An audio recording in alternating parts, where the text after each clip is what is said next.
sailboat must be one of the best of human inventions, going through the water using nothing but the wind.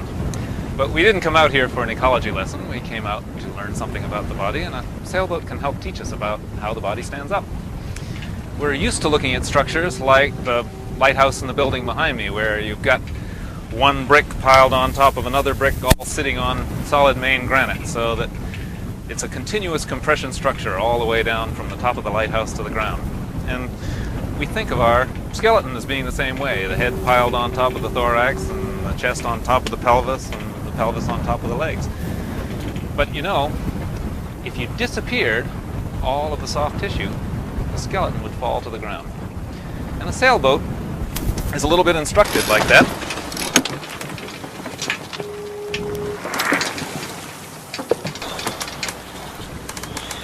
A body is more like a sailboat than a lighthouse. The mast is kind of like a bone, or a series of bones like the spine, and the stays, or the shrouds, are really like the myofasciae of the body, offering extra support in a tensional way, not just a compressional way. If you suddenly disappeared all these stays off the sailboat, the mast would fall down under the pressure of the sail. You really need these guys on this side to keep it tight. If we went over and waggled the shrouds on the other side, you'd see that they were very loose. But when we turn the boat the other way, they'll be tight again. Same thing is true of the body. If you look at this structure here, this is kind of taking the sailboat idea to an extreme. These tensegrity structures were invented by Kenneth Nelson, a sculptor, and popularized by Buckminster Fuller, a designer in the 1960s. It works off a whole new geometry. But if you look here carefully, you'll see that the dowels are supported in a balanced way, without even touching each other, by the balance of the rubber bands. And the body is very much the same way. If you disappeared all these rubber bands, all the dowels would clatter to the floor. And the same thing is true of the body. If you disappeared all the soft tissue, all the bones would clatter to the floor. We have this kind of illusion because we look at those skeletons in the classroom. They're all wired together, so we think of the skeleton as a solid framework on which the muscles work, but it's not that way at all.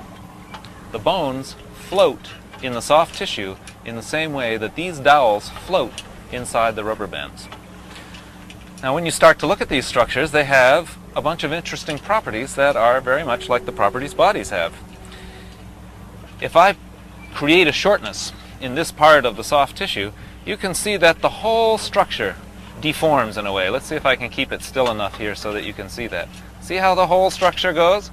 So I could have a shortness over in this part of the body and be complaining of pain over in this part where it's changing. Same thing is true of structural bodywork. You can have somebody saying, "Oh, the pain's in my neck." And I start to work over here, and they say, "No, the pain's up here in my neck." I say, well, that may be where you're hurting, but this is where the problem is. This is where the shortness is.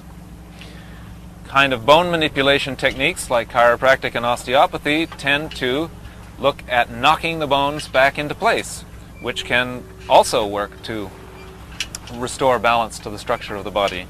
But long-term chronic postural difficulties are often set in the soft tissue in such a way that resetting the bones simply won't last. The soft tissue will again pull the bones out of place.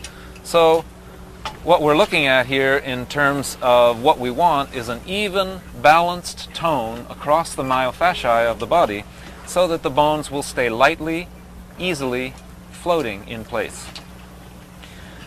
The Anatomy Trains theory is looking at how the myofasciae of the body cover the bones, not just this muscle going from here to here, but in the series of continuous rubber bands that work their way around the human structure, which is a good deal more complicated than this structure, so that we can achieve the kind of balance that leads to ease and harmony and a lack of pain.